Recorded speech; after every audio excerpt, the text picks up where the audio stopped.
হযরত ওমরের ঘোষণা, মদ পান করলে ৮০ বেত দিতে হবে। রাসূলুল্লাহর হাদিস। একদিন এক যুদ্ধের মাঠে ওনার ছেলে আবু শাহামা মদ পান করেছে। যুদ্ধটি ছিল মিশরে। যুদ্ধের মাঠে উনি পিপাসিত হলেন, তারপরে তাঁবুর ভিতরে ঢুকলেন। তাঁবুর ভিতরে ঢুকে দেখে বালতির মাঝে খেজুর ভিজানো। ওই ভিজানো খেজুরের পানি নবীজ, পান করা জায়েজ, কিন্তু এটা যে অনেক দিনের পুরানো হয়ে গেছে খামার। আবু শাহামা খেল করেন নাই, ডকডক করে গিলে ফেললেন। এটা মদ, যেটা খাওয়া হারাম। কাঁচা ফাঁকা এমন খেজুর ভিজায়া রাখলে আলতো আলতো লাল লালিমা পানি হয়, হালকা মিষ্টি লাগে, এটাকে নবীজ বলে, শরবত। এটা জায়েজ আছে, কিন্তু 5 দিন 7 দিন 10 দিন পুরান হয়ে গেলে আর খাওয়া যাবে না। হাত্তা গালা ওয়াস্তাদ্দা ফাসারা খামরা ফাকাতরুহু হারাম। এটা জোশ উঠবে, ফেনা উঠবে, তারপরে এর মাঝে মাদকতা আসবে, এক ফোঁটাও খাওয়া যাবে না। কিন্তু আবু শাহামা বোঝে নাই, মদ খেয়ে ফেলছে। ওমরের সময় মদ পানকারী বেড়ে গিয়েছিল, তাই তিনি হাদিসগুলো গভর্নরদের কাছে লিখে লিখে পাঠালেন, ৮০ বেত করে দাও। এখন আজকে মামলার আসামি তো ওমরের ছেলে নিজে। লোকজন যখন আবু শাহামাকে বলল আপনি মদ খাইয়া মাতলামি করছেন, আবু শাহামা বলে কয় কি, আমি তো নবীজ পান করেছি। বলল নবীজ না, হয়তো ভাবেন নাই, হয়তো খেয়াল করেন নাই, এটা মদ। এই কথা শুনে আবু শাহামা বুঝলো ভাইয়েরা তো আর মিথ্যা বলে নাই, আমি যখন মাতলামি করছি তখন তো আমার হুঁশ ছিল না। এখন ওমরের কাছে কেমনে যাই, এজন্য আর মদিনা ফিরে নাই। তিনি চলে গেছেন সেখানকার যিনি গভর্নর ছিলেন, রাসূলের সাহাবী আমর ইবনুল আস রাদিয়াল্লাহু তাআলা আনহুর কাছে গিয়ে গায়ের জামাটা খুলে দিয়ে বলে, চাচা মদ খেলে যে শাস্তি আপনি আমার পিঠে দেন, অপরাধীর চেহারা নিয়ে বাবা ওমরের সামনে হাজির হতে চাই। আমর ইবনুল আস রাদিয়াল্লাহু তাআলা আনহু ৮০ বেত দিলেন। আবু শাহামা চলে গেলেন মদিনায়। হযরত ওমর খবর দিলেন, কিরে বাবা, যুদ্ধের মাঠে গিয়ে মানুষ মদ খায় নাকি? কি শুনলাম? এক কান থেকে দুকান, দুকান থেকে ওমরের কান, খবর আগেই চলে গেছে। ওমর তো ফেড অফ। আবু শাহামা গায়ের জামা খুলে বাবার সামনে ধরে, পিঠ কালো নিকশ, মাইরের দাগ। বাবা, আমি হদ শাস্তি পিঠে নিয়ে এসেছি, অপরাধীর চেহারা নিয়ে আমি আসি নাই। চাচা আমর ইবনুল আস আমাকে ৮০ বেত দিয়েছে। হযরত ওমর খুশি হয়ে গেলেন, বললেন বাহ, তাহলে আমার আমর ইবনুল আস আল্লাহর নবীর আইনের ব্যাপারে সাবধান সতর্ক আছে, আমার ছেলেকেও ছাড় দেয় নাই। আলহামদুলিল্লাহ। তবে একজন সাক্ষী আনো, ৮০ বেত দিছি কিনা, আমার অর্ডারটা কার্যকর করতে গিয়া কোনো রকমের খামখেয়ালি করে নাই তো? বলে না বাবা, ৮০ বেত দিছে, একজন সাক্ষী আনো। আবু শাহামা বলে, সাক্ষী কোথায় পাবো? চাচা তো ঘরের দরজা বন্ধ করে আমারে পিটছে। হযরত ওমর বললেন, বলিস কি? ঘরের দরজা বন্ধ করে পিটানোর অধিকার আমর ইবনুল আসকে কে দিল? সাথে সাথে চিঠি লিখলেন, আমর মদিনায় আস। আমর ইবনুল আস রাদিয়াল্লাহু তাআলা আনহু মিশর থেকে মদিনায় আসলেন। ওমর জিজ্ঞাসা করলেন, যখন কোনো অপরাধীকে শাস্তি দেয়া হয় শরীয়তের বিধান কি? ঘরের দরজা খোলা থাকবে না বন্ধ? আমর ইবনুল আস বলে খোলা। মানুষ উপস্থিত থাকবে না অনুপস্থিত? বলল উপস্থিত। তাহলে তুমি এটা কি করছো? সূরা নূরে আল্লাহ তাআলা বলেন, ওয়ালিয়াশহাদ আযাবাহুমা তাইফাতুম মিনাল মুমিনিন। জেনাকারীকে যখন ১০০ বেত দিবে, তখন একদল মুসলমানকে সেখানে হাজির রাইখা তাদের সামনে পিটাবে। এটা শুধুমাত্র জেনার হদ না, সকল হদ। ইসলামের যুক্তিটা হলো, অপরাধীকে পিটাইলে মাইর খাইয়া সোজা হবে, আর অন্যরা মায়ের দেখে অপরাধ করতে সাহস করবে না। আমাদের বিভিন্ন মার্কেটে গেলে, শপিং মলে গেলে দেখবেন যে লেখা থাকে এখানে সিসি ক্যামেরা নিয়ন্ত্রিত, দোকানে সিসি ক্যামেরা চলমান আছে। এই কথাগুলো কেন লেখা থাকে? সিসি ক্যামেরা লাগাইয়া লুকাই থাকেন, চোরে যেন না বোঝে। এটা না বালা কয়, না না, চোরে চুরি করবে, তারপরে ক্যামেরা দেখে বেডারে খুঁজবো, এত ঝামেলা দরকার কি? সিসি ক্যামেরা লেখা দেখলে ডরে চুরি করবো না, এটা আনা বালা। কথা এটা ঠিক না? যে কারণ বেড়া চুরি করছে, তারপরে আপনি ক্যামেরা এবার খুলবেন, খুইলে এবার দেখবেন, দেখে চোরের খুঁজবেন, তারপরে মাল উদ্ধার করবেন, এত ঝামেলা দরকার আছে? বরং লিখে দেন সিসি ক্যামেরা নিয়ন্ত্রিত, চোরেও বুঝবো, চুরি করে ধরা খাবো, চুরি করবো না, এটা আনা বালা। ইসলাম শুধু শাস্তি দিতে চায় না, ইসলাম চায় শাস্তির মাধ্যমে অপরাধ কমাতে, ঠিক কিনা? তো যদি মানুষের সামনে পিটাও, ওরা মায়ের দেখে সোজা হয়ে যাবে। আসলে তো বাংলাদেশে যদি মদ খাইলে 80 বেত দেয়ার এই আইনটা থাকতো, আর কেমনে 80 বেত দেয় এটা ভিডিও করে করে ফেসবুকে দিত, গুগলে দিত, ইউটিউবে দিত, টেলিভিশনের নিউজ করত, পত্রিকার হেডলাইন করত, যারা মদ খায় 80 বেত দেইখা ঠান্ডা পানি খাইতো। আমর ইবনুল আজকে বললেন যে আপনি ঘরের দরজা বন্ধ করে আবু শাহমাকে পিটাইছেন কেন? শরীয়তের বিধান, আল্লাহর আইনে আপনি হাত ঢুকাইলেন কেন? সিস্টেম চেঞ্জ করলেন কেন? আমর ইবনুল আজ জবাব দেয়, আমিরুল মুমিনিন,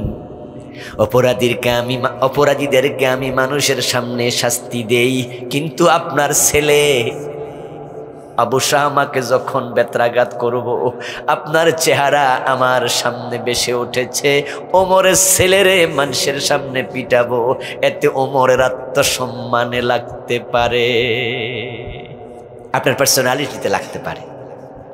এজন্য আল্লাহর কসম আমি 80 বেতের একটা কম দেই নাই, কিন্তু আপনার চেহারা চোখে ভাসা উঠছে তো তাই দরজা বন্ধ করে পিটাইছি।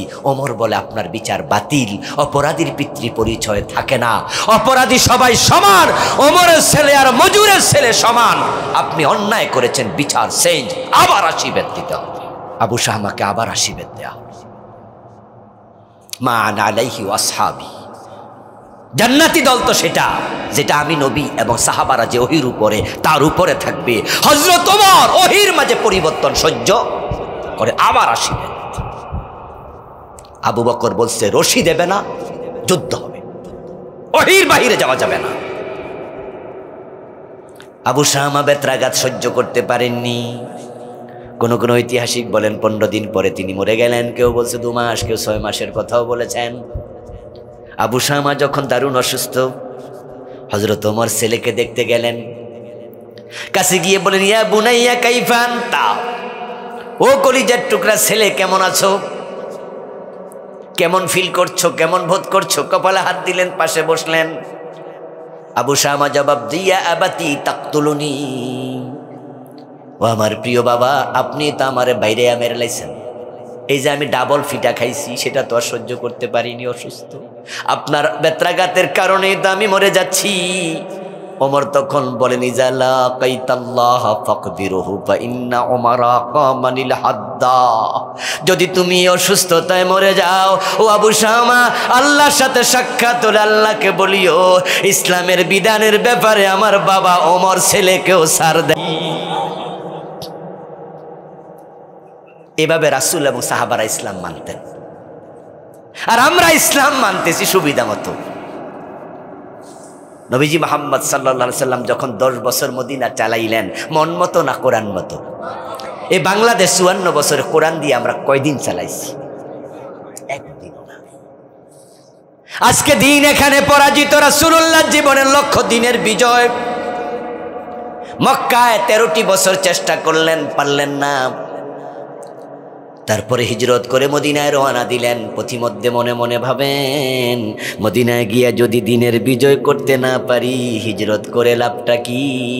তাই দোয়া করলেন, ওয়াজআললি মিন লাদুনকা সুলতানান নাসিরা, ও আল্লাহ তুমি আমাকে রাষ্ট্র ক্ষমতা দিয়ে সাহায্য করো, কারণ রাষ্ট্র ক্ষমতা না পাইলে দিন বিজয় হয় না।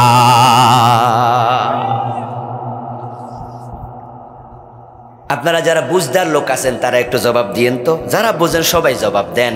চোর ধরে হাত কাটা এটা কি ব্যক্তির কাজ না রাষ্ট্রের কাজ? তো দিন বিজয় না হলে চোরের হাত কাটার আইনটা বানাবে কে? কারণ যারা বাংলাদেশ 54 বছর ধরে চালা, হেরা তো চোর ধরে হাত কাটার আইন বানাবে না, কারণ হেরা তো নিজেরাই অনেকে চোর। আমাদের নেতাদের মাঝে 95%টাই চোর। যে 5 জন চোর না, এটাও 5 জন টিকে কিনা আল্লাহ জানে। কারণ যেই দেশের নেতারা নির্বাচনের আগে 2 কোটি 5 কোটি 10 কোটি খরচ করে, এমপি হয় 5 কোটি টাকার নিচে খরচ করে, বাংলাদেশে খুব কম। অথচ একজন এমপির বেতন কত? আপনারা গুগলে ঢুকবেন, এখন তো ইউটিউব, আপনার আধুনিক যুগ চলছে, এখন তো সবকিছু হাতের মুঠায়। এখানে সার্চ দিয়ে দেখেন যে বাংলাদেশের এমপির বেতন কত, পেয়ে যাবেন। সর্বসাকুল্যে 1.25 লাখ টাকার মতো, 1.5 লাখ যদি ধরেন, 1.5 লাখ টাকা মাসে বেতন, তাহলে 1 বছর হয় 18 লাখ টাকা, তাহলে 5 বছরে হয় 5 18 90 লাখ। তো 90 লাখ টাকা বেতন পাইব, খরচ যে কইছে 5 কোটি, তাহলে বাকি 4 কোটি 10 লাখের খবর কি করতে পাবে? যদি এই দেশে চুরি বন্ধ হয়, রাজনৈতিক নেতা পাওয়া যাবে না। যদি সাদাবাজি বন্ধ হয়, দলের কর্মী পাওয়া যাবে না। অধিকাংশ কর্মী বেঁচে আছে সাদাবাজি করে।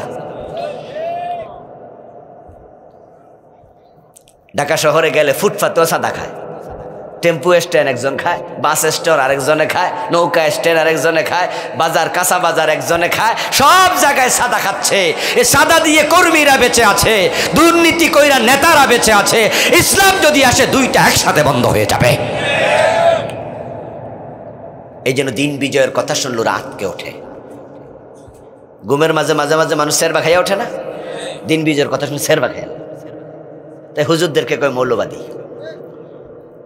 কোন নেতা বলে ইসলামে কোনো রাজনীতি নাই, কোরআনে নাকি রাজনীতি নাই। কয় কি রে, হে কোরআন পড়তে জানেনি ঠিক করে? নবীজি সাল্লাল্লাহু আলাইহি ওয়াসাল্লাম দোয়া করলেন, আল্লাহ রাষ্ট্র ক্ষমতা দাও, চোর ধরে হাত কাটবো এটা তো ব্যক্তির কাজ নয়, মদ পান করলে 80 বেদ দাও, এটা ব্যক্তির কাজ না, জেনা করলে পাথর মারো, ব্যক্তির কাজ না, রাষ্ট্রের কাজ। তো রাষ্ট্রে ইসলাম না থাকলে কেমনে হবে? জেনা করলে 100 বেতের আইন ওরা কোনোদিনও করবে না, কারণ তাদের অধিকাংশই হোটেলে নারী নিয়ে মস্ত করে। গত সরকারের আমলে টাকলা মুরাদ,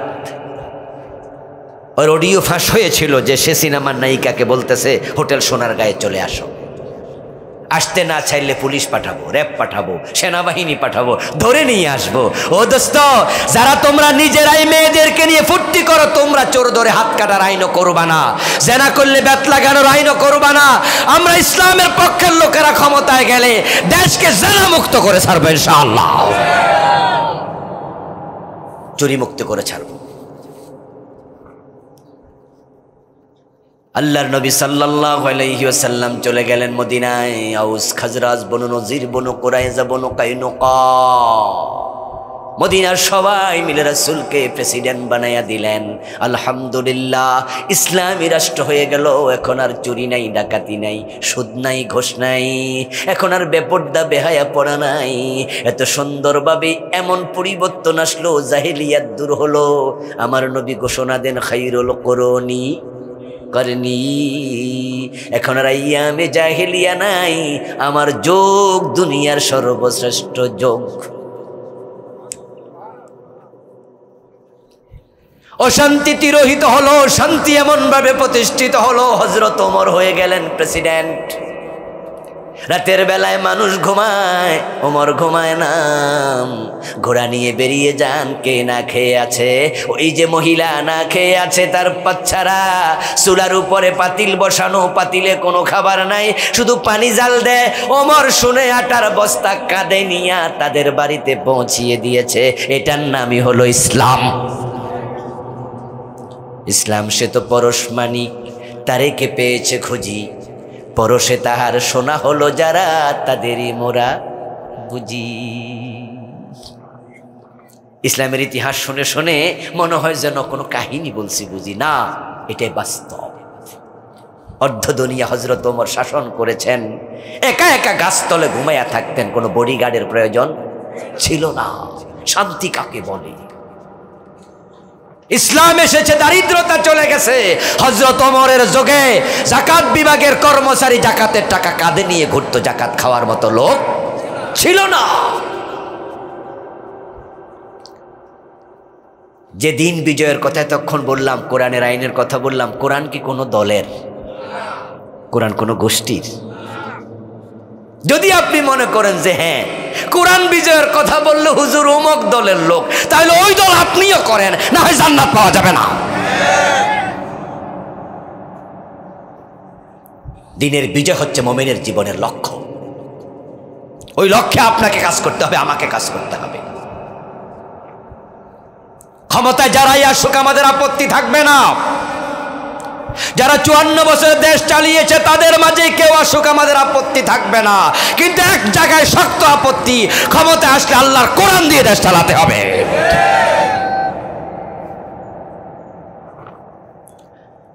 আমি এ কথা বলবো আর আপনারা আমার সাথে জি বলছেন, তাই বলে কি কালকে কোরআন কায়েম হয়ে যাবে?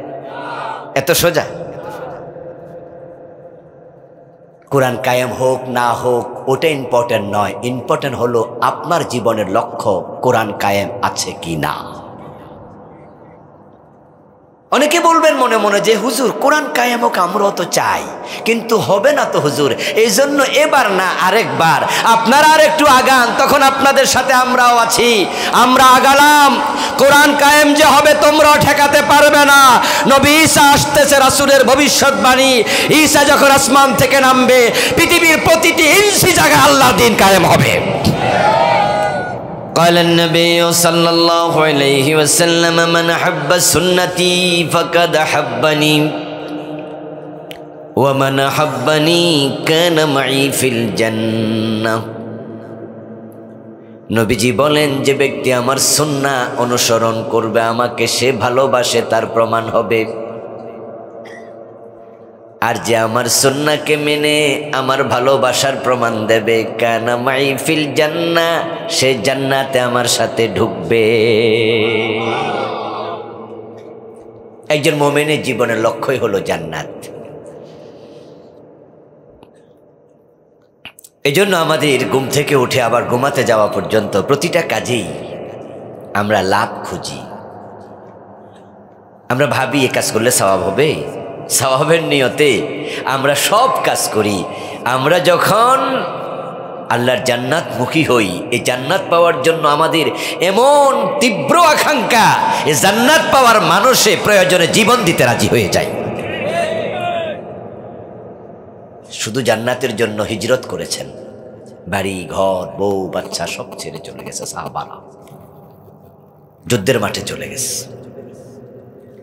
এমন যুদ্ধ ছিল যে যুদ্ধে প্রিয় নবীর ঘোষণা শুনে বুঝেছিলেন যে যুদ্ধ থেকে আমি ফিরব না, যেমন মুতার যুদ্ধ। মুতার যুদ্ধে পাঠানোর আগে নবীজি সাল্লাল্লাহু আলাইহি ওয়াসাল্লাম 3 জন সেনাপতির নাম ঘোষণা করলেন। বললেন, আজকের যুদ্ধে সেনাপতি হবে জাফর ইবনে আবি তালেব। জাফর যদি মারা যায় তাহলে জায়েদ সেনাপতি হবে, জায়েদ যদি মারা যায় আব্দুল্লাহ ইবনে রাওয়াহা সেনাপতি হবে, যদি আব্দুল্লাহ ইবনে রাওয়াহা মারা যায় শহীদ হয় তোমরা আরেকজনকে সেনাপতি বানাইও। এক যুদ্ধে সেনাপতি মূলত কয়জন হয়? কিন্তু আজকে 3 জনের নাম বললেন, 4th জনের ইঙ্গিত দিলেন। ইবনে রাওয়াহা শহীদ হলে তোমরা একজনকে বানাইও, তাহলে সেনাপতি হলো 4 জন, 3 জন নামে আরেকজন বেনামে। রাসূলুল্লাহ সাল্লাল্লাহু আলাইহি ওয়াসাল্লাম নিজেই তো অনেকগুলো যুদ্ধে সেনাপতি ছিলেন। আল্লাহর হাবিব সাল্লাল্লাহু আলাইহি ওয়াসাল্লাম ওই যুদ্ধে যান নাই। এই 3 জন সেনাপতি বুঝে নিলেন যেহেতু আমাদের 3 জনের নামের পরে আরেকজনের ইঙ্গিত আছে, সুতরাং আমাদের 3 জনের একজনও ফেরার সম্ভাবনা নাই, 3 জনই শহীদ হওয়া লাগবে। তাই বলে কি তারা রাসূলুল্লাহর কাছে ওই যুদ্ধ থেকে কোন রকম ছুটি চেয়েছেন, ওজর দেখাইছেন? বলেননি হুজুর আমার মাথা ব্যথা, হুজুর শরীরটা বালানা, একটু ছুটি দিয়া দেন। বরং নবীজি সাল্লাল্লাহু আলাইহি ওয়াসাল্লাম যখন জায়েদকে বললেন, জায়েদ যাও বাড়ি থেকে বিদায় নিয়ে আসো, জায়েদ বিন হারেসা রাদিয়াল্লাহু তাআলা আনহু বলেছিলেন, ইয়া রাসূলুল্লাহ আমার তো মাও নাই বাপও নাই, আমি আপনার গোলাম, তো আমার মাও আপনি বাবাও আপনি, সুতরাং অন্য কারো থেকে বিদায় নেয়ার কোনো প্রয়োজনও আমার নাই। আব্দুল্লাহ ইবনে রাওয়াহা রাদিয়াল্লাহু তাআলা আনহু নতুন বিবাহিত ছিলেন। ওনার স্ত্রীর সাথে নাকি বাসরটাও হয় নাই, হতে পারে সেদিনই বধূ ঘরে তুলে এনেছিলেন। তাই ঘরের বাহির থেকে স্ত্রীর সাথে কথা বলে আব্দুল্লাহ ইবনে রাওয়াহা বিদায় নিয়েছিলেন। স্ত্রী বলেছিলেন, এক নজর দেখি, কমপক্ষে হাসরের ময়দানে আপনাকে চিনতে পারবো। আপনার কাছে আমি প্রেম নিবেদন করব না, বলবো না যে আপনি আজকে থেকে যান, রাসূল থেকে ছুটি নেন, এমন কথা আমি বলবো না, শুধু একটু আপনাকে দেখতে চাই। আব্দুল্লাহ ইবনে রাওয়াহা জবাব দিয়েছিলেন, এটাও আল্লাহর জন্য বাকি রেখে দিলাম, আমাদের পরিচয় পর্বটাও আল্লাহ নিজে করে দেবেন।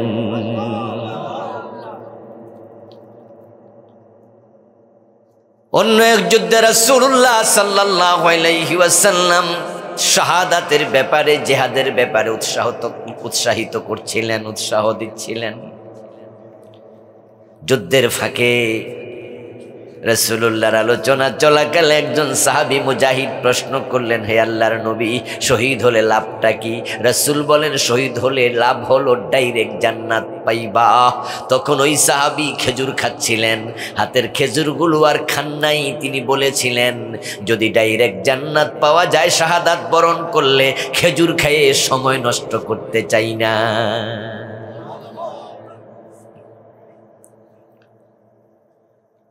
আল্লাহর জান্নাত যাদের জীবনের লক্ষ্য, তারা তাদের প্রতিটি কাজেই সুন্নাহ খুঁজবে, কারণ রাসূলের জীবনের সাথে নিজের জীবন না মিললে জান্নাত পাওয়া যাবে না।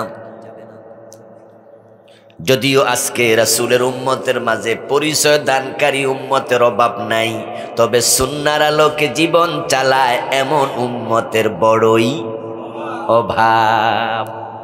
নামাজ পড়ে সুদ খায়, নামাজ পড়ে ঘোষ খায়, নামাজ পড়ে ওজনে কম দেয়, নামাজ পড়ে মালে বেজাল দেয়, নামাজ পড়ে বইনের হক দেয় না, নামাজ পড়ে মানুষরে ঠকায়, নামাজ পড়ে আবার আল্লাহর আইনের কথা শুনলে চেহারা কালো করে লায়, নামাজ পড়ে 5 ওয়াক্ত আল্লাহর জমিনে আল্লাহর দিন কায়েম লাগবে কথা শুনলে আরেকজন দিন কায়েমের অনুসারীকে একজন নামাজি ও রাজাকার বলে গালি দেয়। যে সুদ খায় হের জীবনে সুন্নাহ কই? রাসূল কি সুদ খাইছে? যে ঘোষ খায় সুন্নাহর অনুসরণ কই? রাসূল কি ঘোষ খাইছে? বলবেন যে হুজুর দাড়ি টুপি তো আছে, নামাজ তো পড়ি, রোজা তো রাখি, সুন্নাহ তো কিছু মানি। ও দোস্ত, মন মতো সুন্নাহ মানলে চলবে না। তুমি থাকবে যেখানে, সুন্নাহ থাকবে সেখানে। কিছু মানি কিছু মানি না, সুবিধাবাদ জিন্দাবাদে মোমেন হওয়া যায় না। নবীজি সাল্লাল্লাহু আলাইহি ওয়াসাল্লামকে পূর্ণাঙ্গ জীবনে মেনে নিতে হবে। এই মানসিকতা লালন করা ও সুন্নাহ উম্মতের ফরজ, এটা উম্মতের দায়িত্ব। আপনি থাকবেন যেখানে, সুন্নাহ থাকবে সেখানে। এজন্য একজন মানুষ যদি বাম হাতে পানি খায়, বাম হাতে চা খায়, আমরা এটা দেখলে মাইন্ড করি, এই লোকটা বাম হাতে খায়, এটা কেমন মানুষ রে? এই যে পানি, এটা হালাল না হারাম? তো হালাল পানি বাম হাতে খাইলে মাইন্ড করেন কেন? কারণ রাসূলুল্লাহ বাম হাতে খাইতে মানা করছে, তিনি ডান হাতে খেয়েছেন। দেখেন রাসূলের সাথে মিলে নাই, তাই হালাল পানি পান করার পরও আমরা মাইন্ড করছি। এখন রাসূল 10 বছর মদিনা চালাইছে কোরআন দিয়া, যারা 54 বছর বাংলাদেশ কোরআন ছাড়া চালায়, তাদের ব্যাপারও মাইন্ড করা দরকার আছে না? নাই মাইন্ড করছেন না? কর্মী হয়েছেন? বাম হাতে পানি খাইলে মাইন্ড করে? আরে বাম হাতে পানি খাওয়া খেলাফে সুন্নাহ। বাম হাতে পানি খাইলে হারাম হয় না, মাকরু হয়। আর কোরআন দিয়া দেড় সালান ফরজ, এটা সুন্নত না। এখন বাম হাতে পানি খাইছি, আমার দেখলেই সমালোচনা করবেন যে আরে হুজুরও বাম হাতে পানি খায়, ইন্না লিল্লাহ। আর যেই হুজুররা কোরআন দিয়ে দেশ চালাচ্ছে না, ওই সরকারের দালালি করে, তাদেরকে আবার ফির মানেন, এটা হতে পারে না। মাইন্ড করা উচিত। তাহলে বোঝা যাবে যে আপনি ইসলাম বুঝছেন। ও প্রিয় ভাইয়েরা আমার, রাসূলুল্লাহ সাল্লাল্লাহু আলাইহি ওয়াসাল্লামকে অনুসরণ না করলে জান্নাত মিলে না। নবীজি বলছেন কুল্লু উম্মতি ইয়াদখুলুনাল জান্নাহ ইল্লা মান আবা, আমার সব উম্মত জান্নাতি, তবে অস্বীকারী উম্মত জান্নাত পাবে না।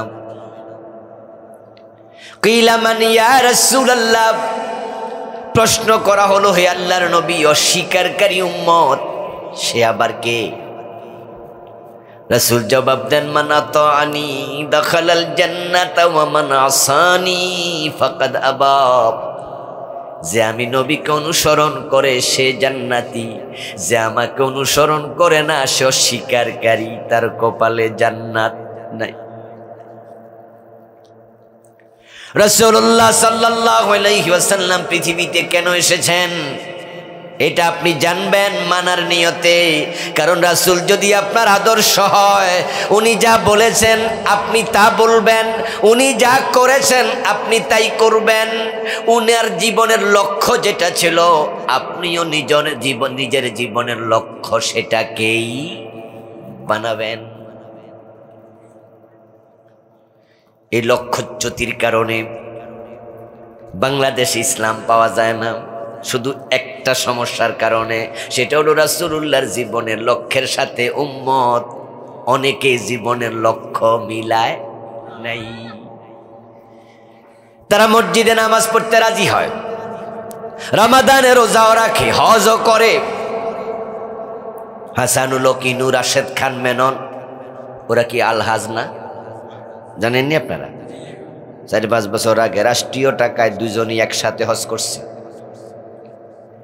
দেখেন, হজ যখন করেছে তখন কিন্তু হেরামের কাপড় পরেছে রাসূলকে মেনে, লাব্বাইক আল্লাহুম্মা লাব্বাইক তালবিয়া পড়েছে রাসূলের সুন্নাহ মেনে।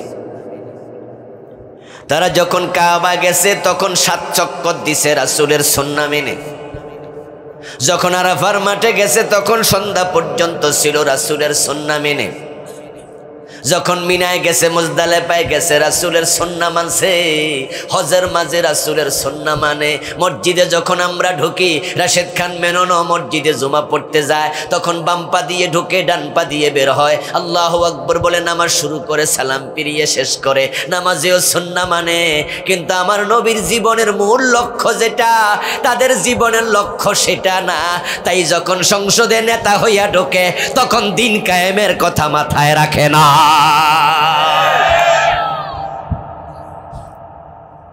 রাসূলের জীবনের লক্ষ্য কি এটা বোঝেও না, মানেও না। যার কারণে এই দেশের আদালত চলছে 54 বছর, আল্লাহর কোরআন দিয়ে একদিনও রায় দেয় না।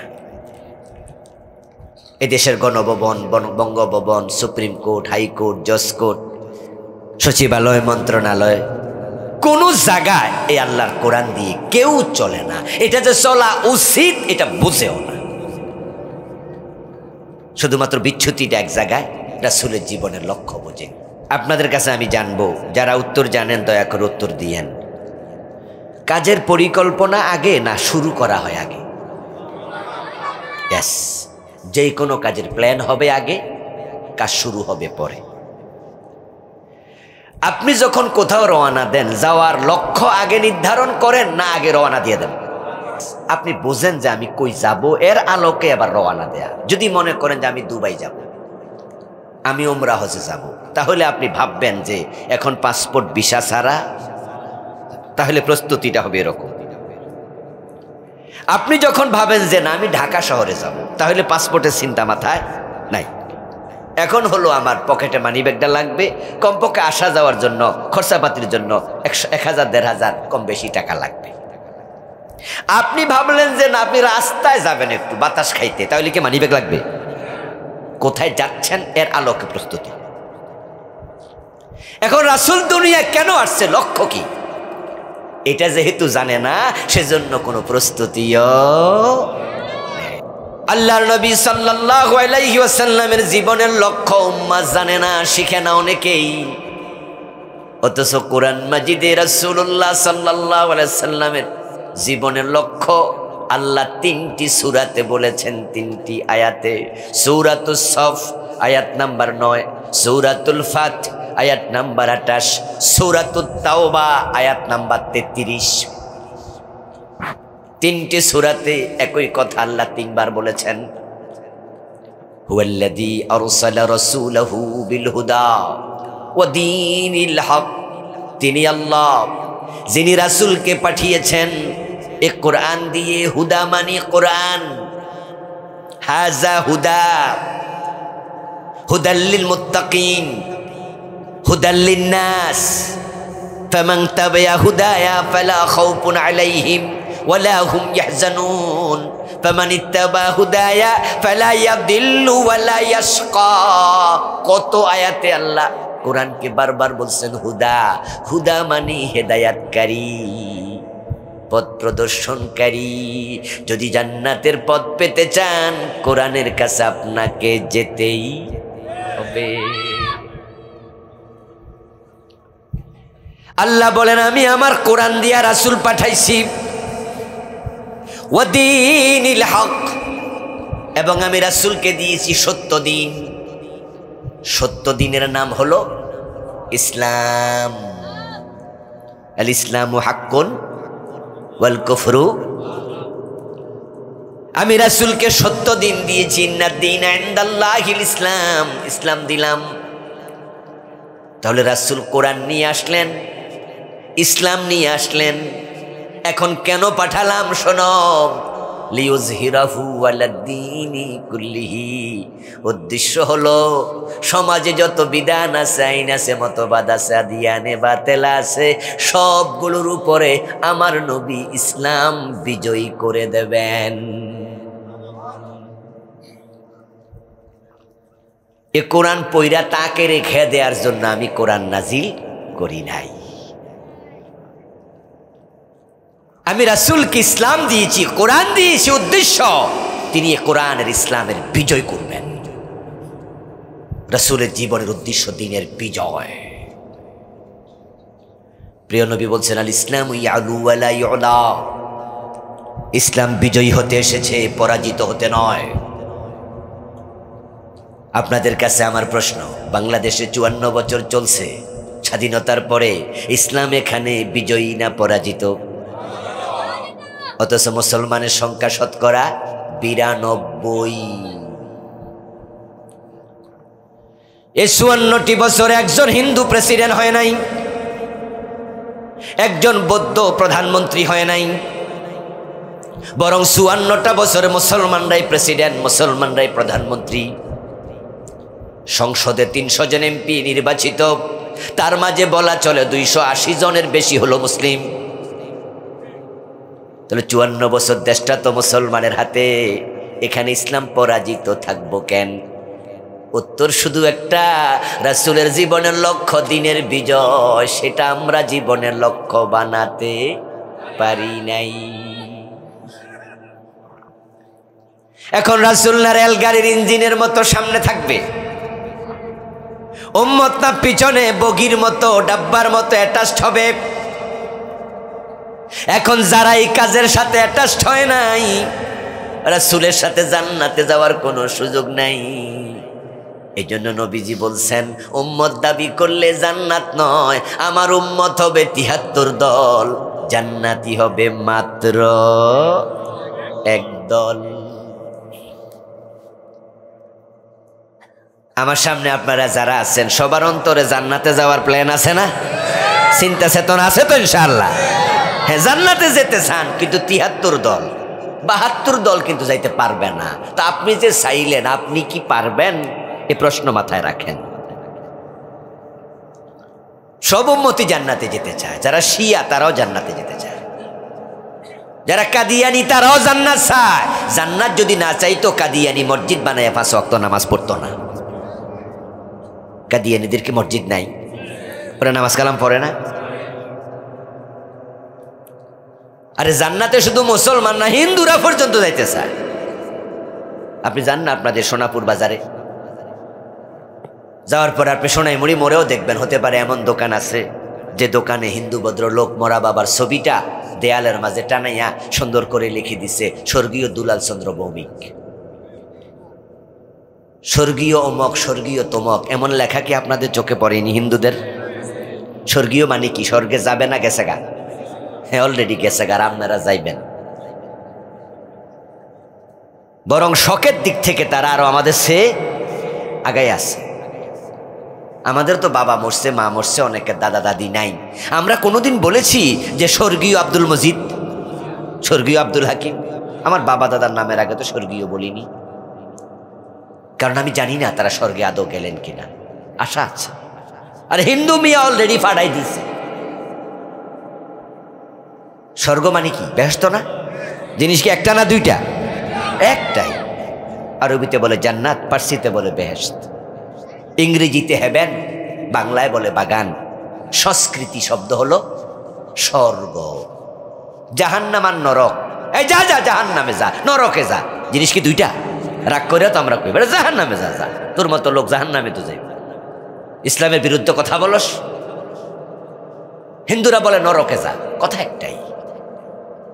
কেউ বলে চোখ, কেউ বলে আখি, কেউ বলে নয়ন, কেউ বলে লাউ, কেউ বলে কদু, কেউ বলে বউ, কেউ বলে বধূ, কেউ বলে আনন্দ, কেউ বলে ফুর্তি। তারা বলেছিল ভাস্কর্য, আমরা আলেমরা বলেছি সেটাই হলো মূর্তি। ভুলে যান নাই তো? আরে এই মূর্তি লইয়া কত খেলা ওরা খেলল। শব্দের পরিবর্তন আর কিছু না। হিন্দু বলে স্বর্গীয়, আমরা বলি জান্নাতি, কথা একটাই। ওরা বলেছিল ভাস্কর্য, আমরা বলেছিলাম মূর্তি। এই মূর্তি বানাইতে যাইয়া 4,000 কোটি টাকা নাকি খরচ করছে দেশের। কি বাড়াবাড়ি! মামুনুল হক ভাই বলছিল পুস্তকলার রাস্তার উপরে এত বড় মূর্তি তোমরা বসাইবা, আমরা বসাইতে দেব না। যদি মূর্তি বানাও বসাও, সেটা বুড়িগঙ্গায় ফেলে দেব। এই তো আগুন লেগে গেল। শেষ পর্যন্ত আল্লাহর বান্দারে ধইরা বউ দিয়া দর্শনের মামলা দিয়া জেলে ঢুকাই দিল। কি বাড়াবাড়ি! গত 3-4 দিন আগে ফেসবুকে দেখলাম এই প্রসঙ্গেই বক্তৃতা দিচ্ছে আমাদের শামীম ওসমান, আলহাজ শামীম ওসমান। উনি বলতেছে হুজুররা আমাদের ইসলাম বুঝাইতে আসে, আমরা কি বুঝি না? হুজুররা বলছে আমরা মূর্তি বানাই। না না, আমরা মূর্তি বানাই না, আমরা ভাস্কর্য বানাই। হুজুররা বোঝে না ইসলাম, আমরাও বুঝি। দিন প্রতি রাতে 70-80 রাকাত তাহাজ্জুদের নামাজও পড়ি, এবং বলছে যে কোরআন শরীফ দিনে 2 বার পড়ি। ইসলাম আমরা বুঝি না তা না, আমরাও বুঝি। দেখেন আমাদেরকে ওনারা হাইকোর্ট দেখায়, ওনারা বলে আমরা মূর্তি বানাই না, ভাস্কর্য বানাই। আরে মুসলমান, কত ফাঁকিবাজি করবা? চাচা সুদ খান কেন? কয় না আগে খাইতাম, এখন মুনাফা খাই। আগে খাইতো বাংলা, এখন খাই কি আরবিতে খায়। নাম চেঞ্জ করছে, জায়েজ হয়ে গেছে। মুসলমান মূর্তি বানাবে না, এটাই হলো আমাদের কথা। আমরা ব্যক্তি বঙ্গবন্ধুর বিরোধী নই। শেখ মুজিবুর রহমান দেশ স্বাধীন করার পিছনে তার ভূমিকা আছে, এটা আমরাও তো স্বীকার করি। তিনি একজন মুরব্বী মানুষ। উনি বেঁচে থাকলে এতদিন পর্যন্ত দাড়ি টাড়ি পাইকা বুড়া হয়ে যেত। আর মুরব্বী দেখলে তো সম্মান করার কথা ইসলামে আছে না? তো উনি তো মুরব্বী মানুষ, আমরা সম্মান করি। কিন্তু বিরোধিতারা হচ্ছে মূর্তির, ব্যক্তির না। কেউ যদি আমার বাবার মূর্তি বানাতে চায়, আমি তো সেটারও বিরোধিতা করব। কিন্তু না, আমাদের কথা শুনবে না। মূর্তি বানাবেই, শত শত মূর্তি বানাইছে। আল্লাহ তাআলা শাহজালালের বাংলাকে মূর্তির বাংলায় পরিণত হতে দেবেন না, এই জন্য সাফ করে ফেলছে। এখন একটাও নাই। সুবহানাল্লাহ পড়েন। সবগুলো সাফ, 1 সপ্তাহের ভিতরে সাফ হয়ে গেছে।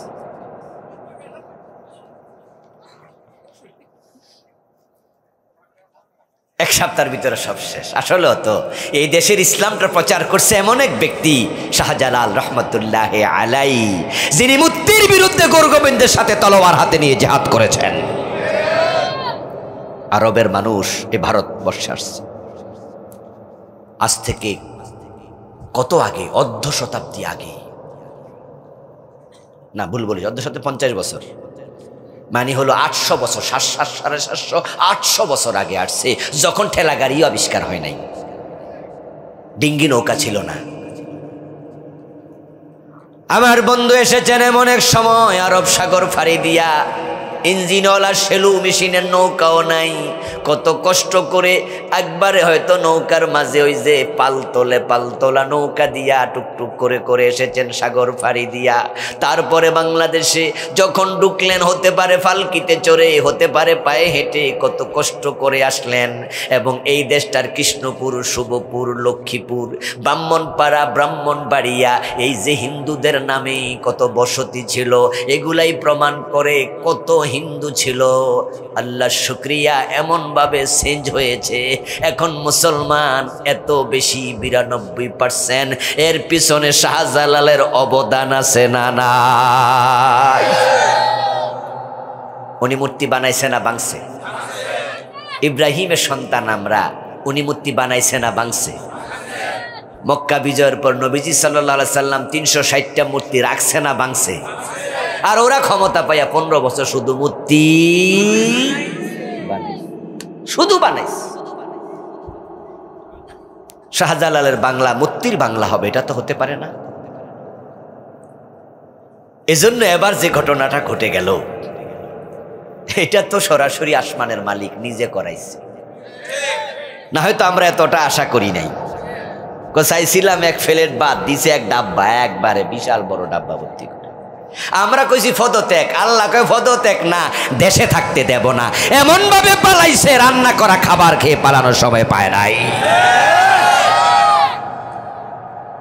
নরমাল পরিবর্তন হলে কিন্তু এত মূর্তি ভাঙা যেত না, কোনো সরকার সাহসও করত না।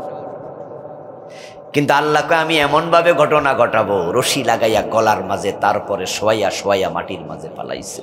সেনাবাহিনীর লোকেরা ক্রেন লাগাইয়া টাইনা ফালাই দিস।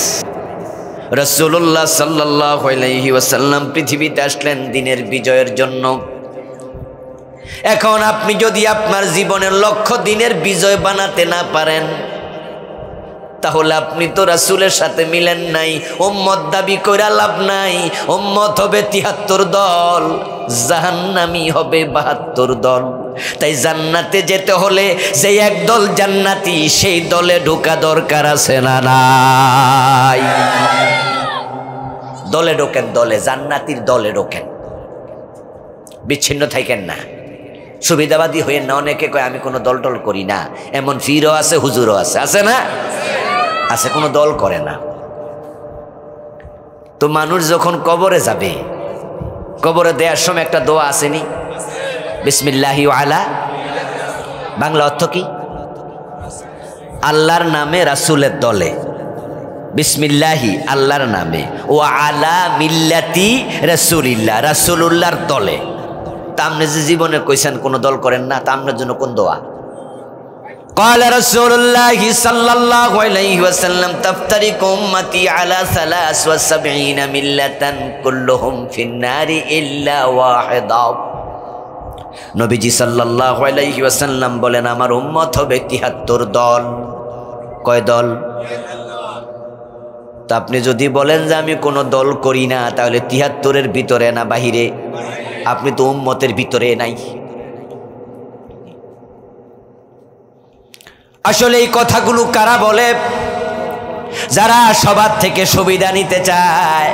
তাদের হিসাব হলো আমি যদি কই দল করি না, তাহলে মামলা হওয়ার কোনো সম্ভাবনা নাই, আমার চাকরিও যাবে না, ইমামতিও যাবে না, মাহফিলও বন্ধ হবে না, ফিরালিও যাবে না, বরং খাইতে খাইতে পেট মোটা হবে, গর্দানও মোটা হবে। দল যেটাই ক্ষমতায় আসুক, তারা আমারে প্রতিপক্ষ ভাববে না, কারণ বলবে হুজুর কোনো দল করে না, অসুবিধা নাই। সবার থেকে যারা সুবিধা নিতে চায় তাদেরকে মুনাফেক বলা হয়।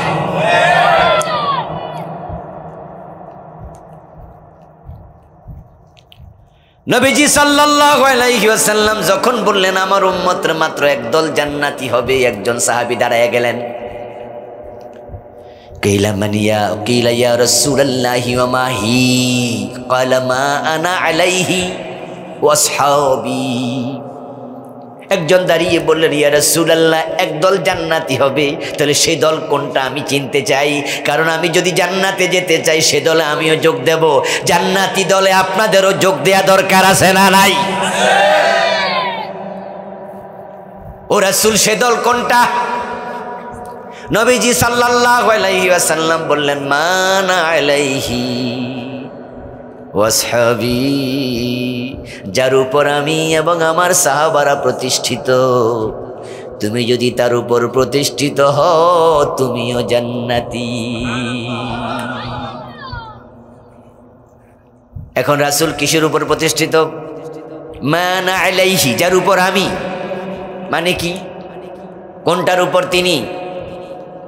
এবার কোরআন থেকে শুনুন, আল্লাহ বলছেন কুল ইন আত্তাবিউ ইল্লা মা ইউহা ইলাইয়া ইন্নী আখাফু ইন আসাইতু রাব্বি আযাব ইয়াউমিন আযীম।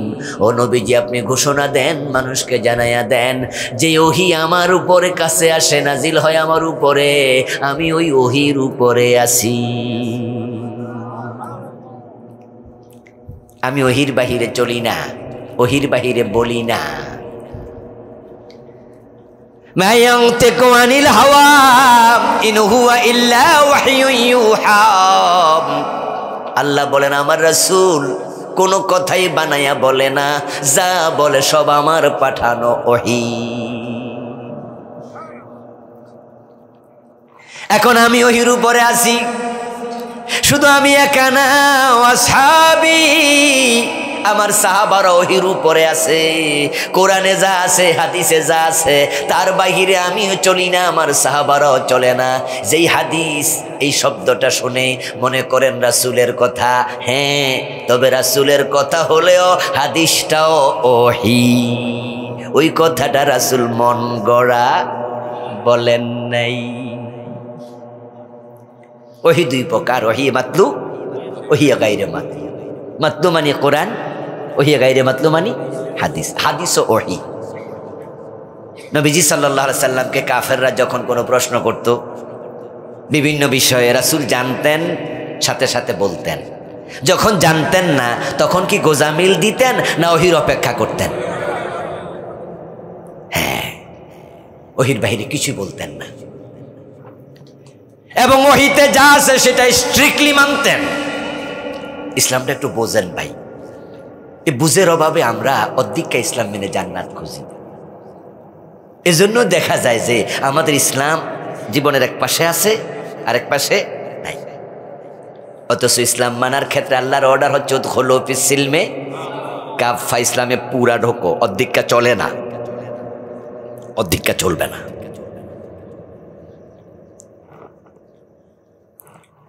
ও প্রিয় ভাইরা, রাসূলুল্লাহ সাল্লাল্লাহু আলাইহি ওয়াসাল্লামকে অনুসরণ যদি আপনি করেন, আমি করি, তাহলে জীবনের এক পাশে হবে, আরেক পাশে কেন নয়? সবটা আপনি এবং আমি মানতে বাধ্য। নবীজি সাল্লাল্লাহু আলাইহি ওয়াসাল্লাম আমাদেরকে শিখালেন মানা আলাইহি। দেখেন তিনি কিভাবে ওহী মানেন। মহিলা সুর ধরা পড়ল, রাসূলুল্লাহর কাছে প্রস্তাব গেল, হাত না কেটে অন্য শাস্তি দেয়া যায় কিনা? রাসূলুল্লাহ জবাব দেন অসম্ভব।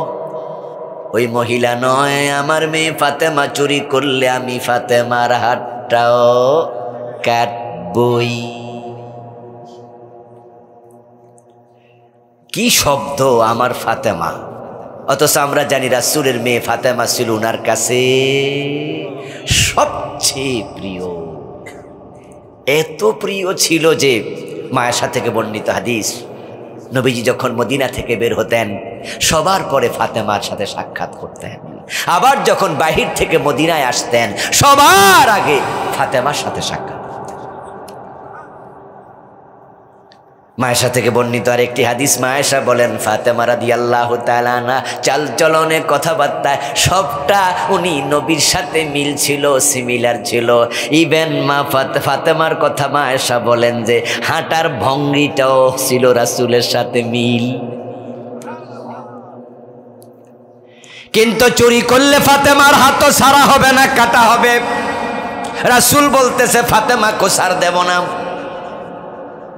কারণটা হলো চোর ধরে হাত কাটো, এই কথা কোরআনে আছে না নাই? রাসূল চোর ধরে হাত কেটেছেন কিনা? 54 বছরের বাংলাদেশে কয়দিন কাটছেন? তো রাসূলকে অনুসরণ করা না ফরজ? অনুসরণ না করলে না জান্নাত পাওয়া যায় না? তো 54 বছরে চোর ধরে কেন হাত কাটলেন না?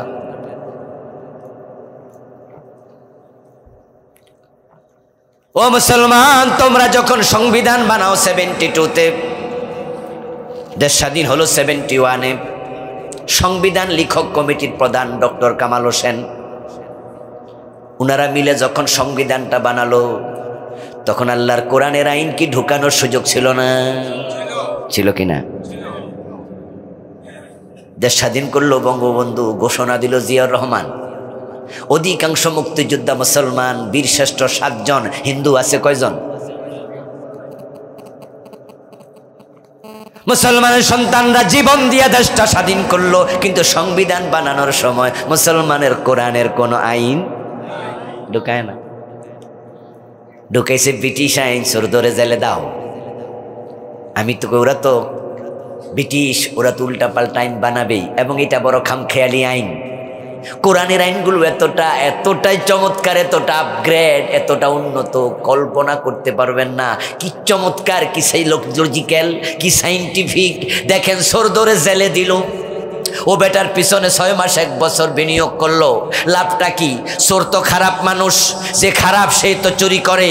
এখন খারাপ মানুষটা 6 মাস জেল দিলেন, জেলখানা ভাত খায় নাই, ভাতের টাকা দিছে, রুম ইউজ করে নাই, বিছনা থাকে নাই, ঘর ভাড়া দিছে, বিদ্যুতের বাতির আলো নেয় নাই, পানি পান করে নাই, 1 টাকা বিল দিছে, তো টাকা কোত্থেকে আসলো? এই যে চোররে আপনি 6 মাস খাওয়াইলেন, টাকা কে দিল?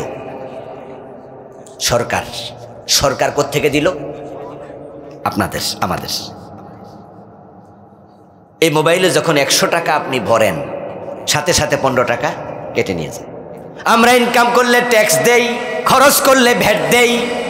সরকার আমাদের ভ্যাটের টাকায়, ট্যাক্সের টাকায় চলে। আমরা তো চোরকে খাওয়ানোর জন্য টাকা দেই না।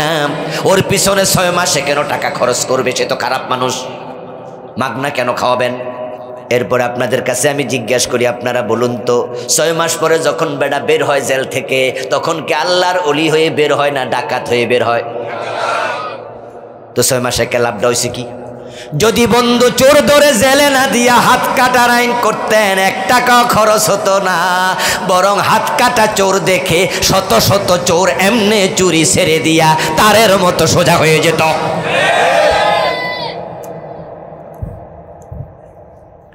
10টা এমপি চোর, হাত কেটে দাও। 10টা মন্ত্রী চোর, হাত কেটে দাও। 10টা সচিব, 10টা ডিসি, 10টা টেউনু, 10টা ওসি, যারা দেশের টাকা চুরি করে বিদেশ পাঠায়, এমন 10 জন, 20 জন, 50 জনের হাত কেটে দাও। ও নেতাদের হাত কাটা দেখে সামনের নেতারা সোজা হয়ে যাবে, ভয়ে আর চুরি করতে সাহস করবে না। যদি বাংলাদেশ 2 যুগ চুরিবিহীন রাখো, 20 বছর নেতারা চুরি বন্ধ রাখে, সোনার বাংলা হতে 20 বছরও লাগবে না।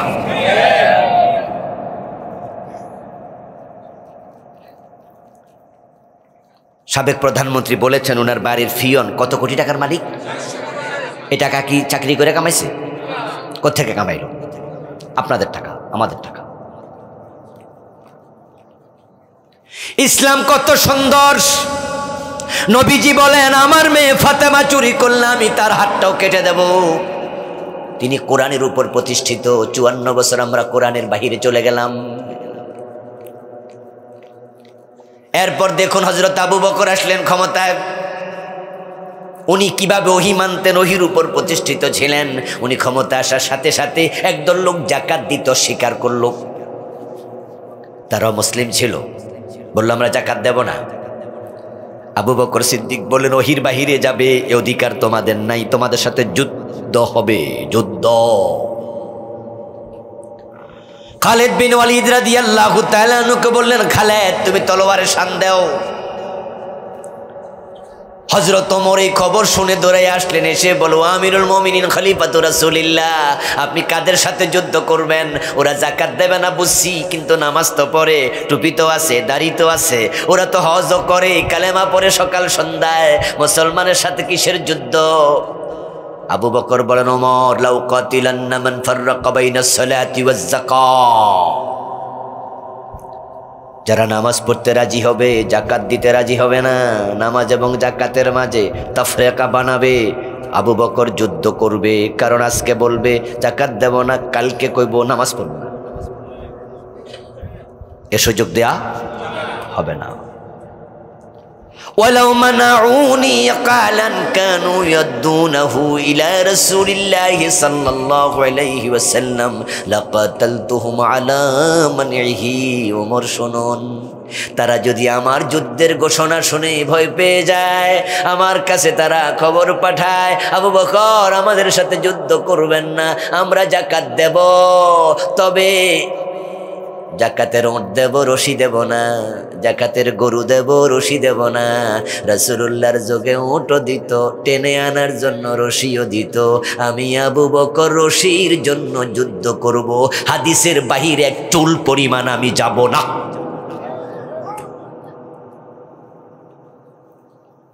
এই কথা শুনে ওমর এবার বলতেছে, ফাআলিমতু আন্নাল্লাহা ক্বাদ শাররাহা সাদরা আবি বকরিন লিল হক। আমি বুঝছি যে আবু বকরে ঠিক আছে, উনাকে আল্লাহ দিন বুঝার জন্য অন্তর খুলে দিছে। আসলে তো রাসূলের ইসলামের বাহিরে যাওয়ার কোনো সুযোগ নাই নাই নাই। আপনাদের কাছে আমার জিজ্ঞাসা, 54 বছরের বাংলাদেশে জাকাত ভিত্তিক অর্থ ব্যবস্থা চলে তো? ওমর যদি জীবিত থাকতেন যুদ্ধ ঘোষণা করতো না? ওহির বাহিরে চলে গেলাম, এখানেও 1 ইঞ্চি জায়গা ইসলামের বাহিরে থাকবে না। আলা লাহুল খালকু ওয়াল আমর, বাংলা অর্থ হলো সাবধান, সৃষ্টি যার, আইন চলবে শুধুই তার। আমার রবের আইনের বাহিরে ডক্টর কামাল মিয়ার লেখা আইন কি দরকার? অন্তর্বর্তীকালীন সরকার সংবিধান পরিবর্তনের জন্য কমিটি বানাইছে, বলছে এটা সংস্কার দরকার। কেউ কেউ বলছে না, নতুন করে লেখা দরকার। আমরা দাবি তুলতে চাই, 18 বার তো পরিবর্তন করেছেন, লাভ তো হয় নাই। এটা নতুন করে জোড়া তালি দেয়া দরকার নাই, জোড়া তালি দরকার নাই। এটা সরাইয়া কোরআনের সংবিধান বানায়া দেন না দেখি, সুযোগ আছে না? তো দাবি আপনিও তোলেন, এ দাবি করতে করতে মরে যান, আল্লাহর কাছে মুমিন হয়ে হাজির হবেন। আচ্ছা, নবীজি যদি আজকে জীবিত থাকতেন, ডক্টর কামাল মিয়ার সংবিধান মানতেন? এ কোরআনের বাহিরে কারো আইন মানতেন? আবু বকর মানতেন? ওমর মানতেন? তা আপনি মানছেন কিভাবে? আপনি কিভাবে মানছেন? হ্যাঁ দোস্ত, আপনার কাছে যদি আমি শুধু নামাজ রোজার ওয়াজ করতাম, আজকে জিকিরের ওয়াজ করতাম, জিকির করলে জান্নাত, নামাজ পড়লে জান্নাত, তাহলে আপনার কাছে আজকে মজা লাগতো। কিন্তু যখন পূর্ণাঙ্গ ইসলামের কথা বলি, দিন বিজয়ের কথা বলি, হয়তো আপনার কাছেও মজা লাগে না। কান খুনে 16 মুসলমান, অধিকা ইসলাম নিয়ে জান্নাত পাওয়া যায় না। আল্লাহর আইনের বাহিরে চললে জান্নাত নাই। হযরত আদম, মা হাওয়া আলাইহিমাস সালাম জান্নাতে আল্লাহর কয়টা কথা শুনে নাই? জান্নাতে থাকতে পারছে তো? কাপড় চোপড় ছিল তো? খুলে নিয়ে জান্নাত থেকে বের করে দিচ্ছে। এরপরে তাওবা করা লাগছে, রব্বানা যালামনা আনফুসানা, তাওবা করা লেগেছে। ইউনুস আলাইহিস সালাম আল্লাহ তাআলার সাথে পরামর্শ না করে উনার এলাকা থেকে রওনা দিছে, আরেক এলাকায় চলে যাবে, উম্মত মারতে পারে এই আশঙ্কায়। আল্লাহ বলছে যেতে দেব না, মাছের পেটে ঢোকো। ইউনুস নবীর জেলখানা মাছের পেট ছিল। কতদিন ছিলেন? 40 দিন। তারপরে মাছের পেটে গিয়ে বলতে হয়েছে, লা ইলাহা ইল্লা আনতা সুবহানাকা ইন্নী কুনতু মিনাজ জালিমিন। আল্লাহ, আমার ভুল হয়ে গেছে, আমি জালেম। তারপরে আল্লাহ বলছে, এই মাছ যা বমি করে দে। ইউনুস আলাইহিস সালামকে মাছ বমি করে দিয়েছে। ইউনুস নবী 40 দিন পর জেলখানা থেকে মুক্তি পেলেন। আল্লাহ কোরআন মাজিদে বলছে, ফালাউলা আন্নাহু কানা মিনাল মুসাব্বিহিন লালাবাসা ফি বাতনিহি ইলা ইয়াউমি ইউবাসুন। ইউনুস যদি এই তাসবিহ না পড়তো, ইন্নী কুনতু মিনাজ জালিমিন না বলতো, আমি মাছের পেটে ইউনুসকে কিয়ামত পর্যন্ত বন্দী করে রেখে দিতাম।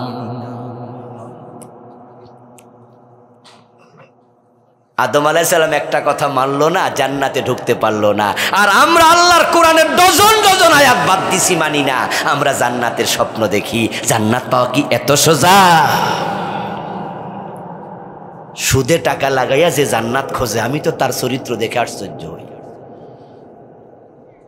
রাসূলুল্লাহ বলছেন সুদ খেলে ৭৩ গুনাহ, সবচেয়ে ছোটটা হলো নিজের মায়ের সাথে জেনা। বাংলাদেশের অর্থ ব্যবস্থা পুরাটা সুদ নির্ভর। এই যে ঢাকা শহরে, কুমিল্লা শহরে গেলে বড় বড় বাড়ি দেখেন না, বিল্ডিং দেখেন না, খবর নিয়ে দেখবেন শতকরা ৯৫টা সুদী ব্যাংকের লোন আছে।